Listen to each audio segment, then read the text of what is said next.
word давайте itself means a call to do something. Let's do this. Let's switch to saying ты. If we remove те in the end, we will get an informal way for saying let's do something. Давай.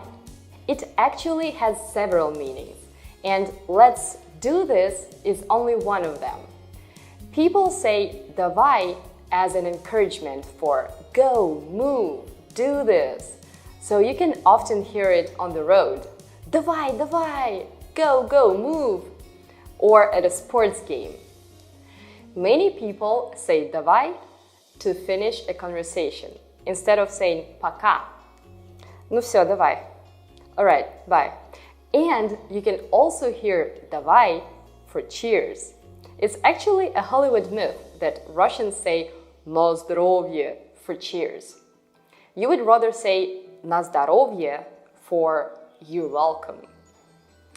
In Russian-speaking countries, when people are drinking, they're usually drinking to something. To your new job, to your new car, to all the best in your life. To you, за тебя. To us, за нас. And if they have nothing special to drink to, they would just say, ну, давай.